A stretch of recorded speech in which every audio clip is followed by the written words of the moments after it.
En este vídeo vamos a ver la solución a la actividad 0118. Para conseguir, tal y como nos dice el enunciado, que en nuestro juego pueda haber más de un ítem por localización, lo que vamos a hacer es implementar una nueva clase denominada ítem.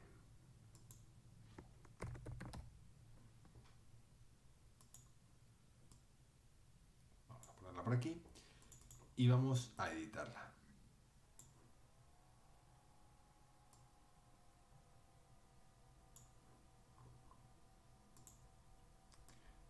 Vamos a cambiar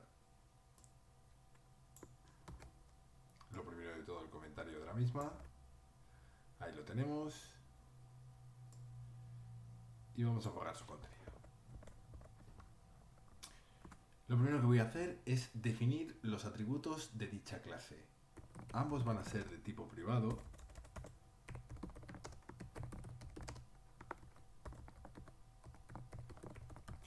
Una descripción del ítem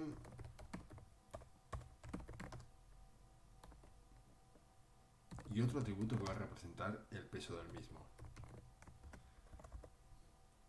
A continuación voy a definir el constructor. Para ganar tiempo voy a pegar directamente el comentario del mismo.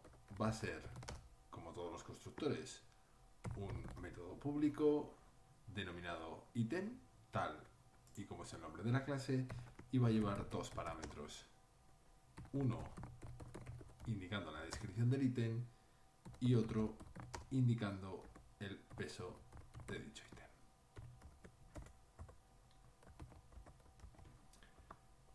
Lo que tenemos que hacer en este constructor es asignar a nuestros atributos el valor de cada uno de los parámetros.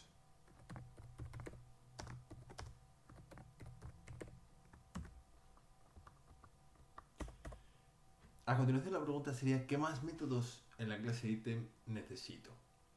Podría construir un par de métodos getter, uno para la descripción, otro para el peso, pero realmente de momento no son necesarios. Lo que sí voy a construir es un método que me va a devolver una descripción, digamos, larga del ítem. Este método también va a ser público y va a devolver un string. Lo vamos a llamar getLongDescription. No lleva parámetros.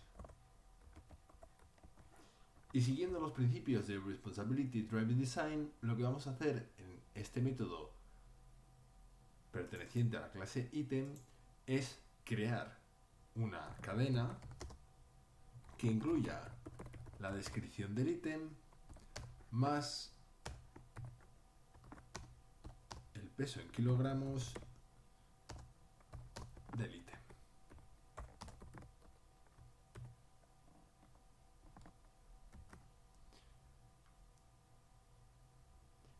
Compilamos, no hay errores, cerramos. A continuación, lo que tenemos que modificar es la clase room. Lo primero que tenemos que hacer es eliminar los dos atributos que teníamos de la actividad anterior, y ahora lo que necesitaremos será un nuevo atributo que será una colección de objetos ítem, que nos va a permitir tener desde 0 hasta un número no determinado de objetos ítem. Para simplificar, vamos a utilizar un ArrayList de objetos ítem y vamos a llamar al parámetro items. Por supuesto, tenemos, dado que ArrayList es una clase disponible en la librería estándar de Java, que importarla.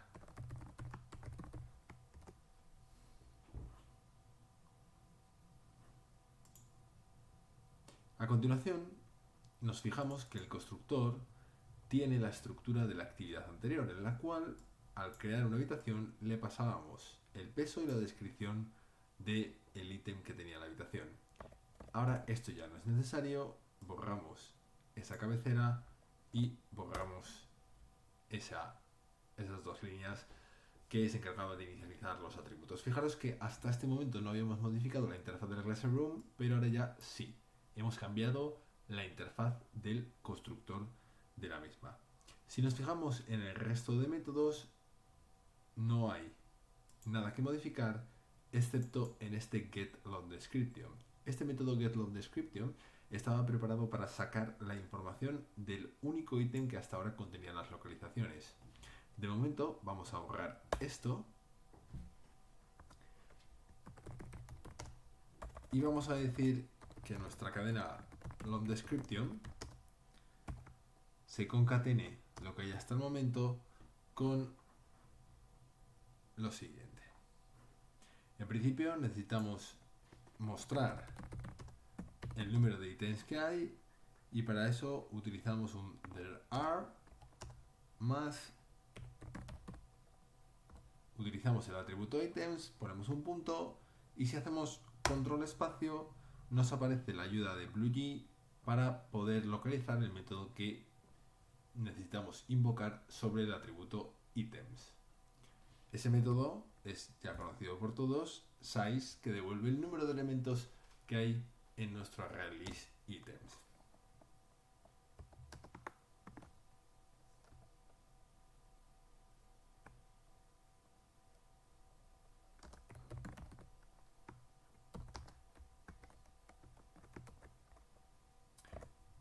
Y a continuación, una vez que hemos construido esa línea en la que se va a mostrar el número de ítems que hay en la localización, lo que tendremos que hacer será recorrer el array items añadiendo por cada elemento una línea a mi cadena loadDescription. Como siempre, cada vez que tenemos que recorrer una colección, utilizamos un bucle. En este caso voy a utilizar un bucle for. La variable del bucle la voy a llamar item y va a ser de tipo string y va a recorrer el array items. Por cada vuelta que dé, lo que vamos a hacer es que la cadena loadDescription se va a concatenar lo que había en ella con lo siguiente.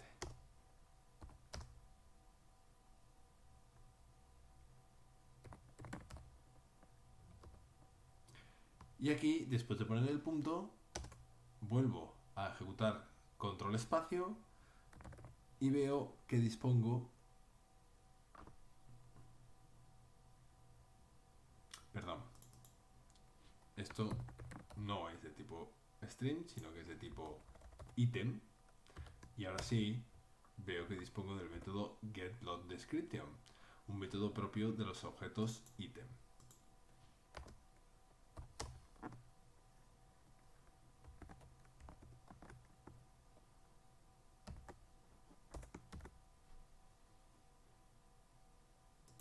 Compilamos, no hay errores. Solo nos queda añadir a la clase room el método que nos pide el enunciado, que es el método addItem. Este método nos permite añadir un ítem a nuestra localización. No devuelve nada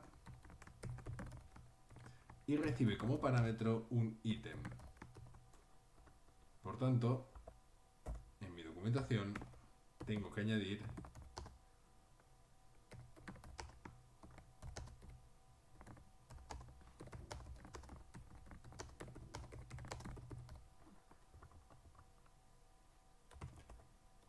esa cadena. Este parámetro, el parámetro item, debo añadirlo a mi ArrayList items. Para ello, nada más sencillo que invocar el método add del ArrayList items. Y con esto, nuestra clase room parece que estaría terminada. Como dijimos antes, se ha producido un cambio de interfaz en la clase room. Se ha modificado la interfaz del constructor. El método getLoadDescription solo hemos modificado su interior, es decir, solo su implementación, pero también hemos añadido un nuevo método denominado addItem, con lo cual esta adición de este método también ha contribuido a la modificación de la interfaz de la clase room. Eso nos supone que tendremos que modificar también la clase game. Concretamente, ¿qué tendremos que modificar? Bueno, los constructores invocados en estas líneas de la clase room ya no son así. ahora requieren de un único parámetro. Por tanto, quedaría tal que así. Para ahorrar tiempo voy a copiar y pegar cómo quedan el resto de las líneas. Ahí las tenemos, cada una con una descripción de la localización únicamente. Después de definir las salidas, yo lo que voy a decir es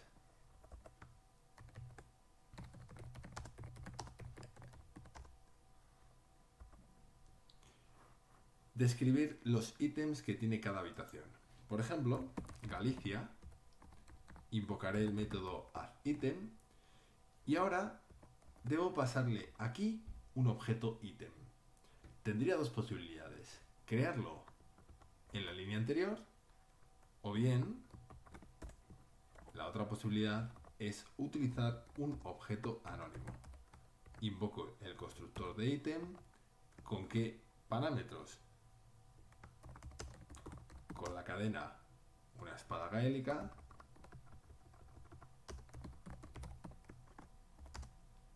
que pesa 3,5 kilos. Utilizamos un punto en vez de una coma. Eso mismo tendría que hacerlo con el resto de objetos de mi juego. Como antes, para ahorrar tiempo, yo voy a pegarlos, que ya los tenía definidos. Compilamos, no hay errores y vamos a probar el juego. Fijaros una cosa, ahora la clase Game depende de la clase Item, o mejor dicho, la clase Room, aunque no se ve muy bien, ahora sí, la clase Room depende de la clase Item y la clase Game también depende de la clase Item. Vamos a...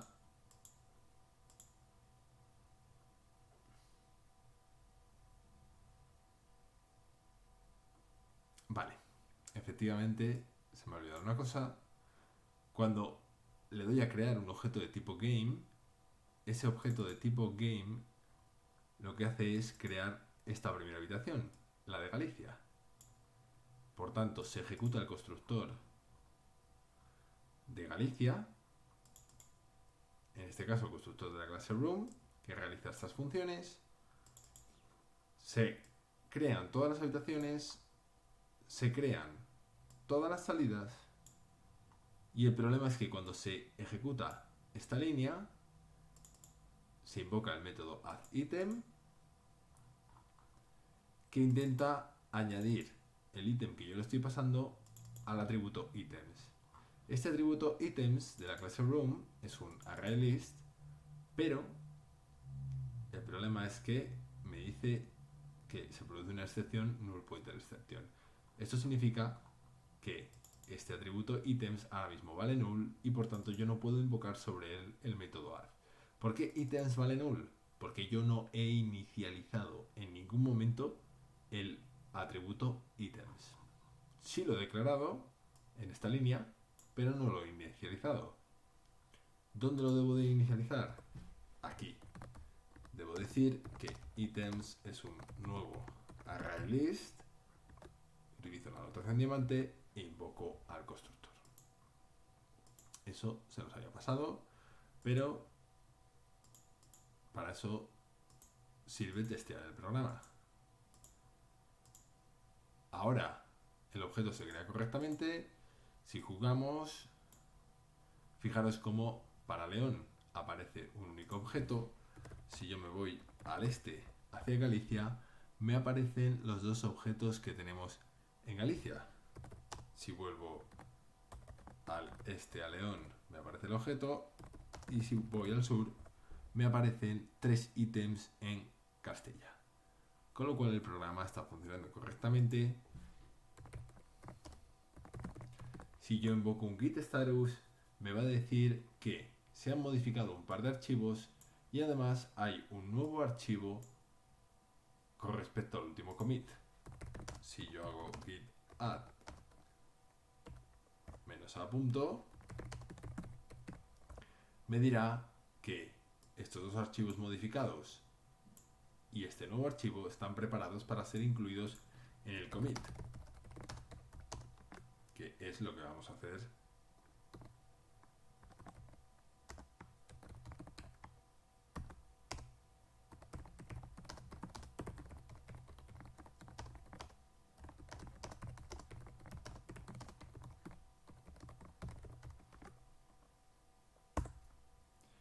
con esto la actividad 0018 estaría terminada.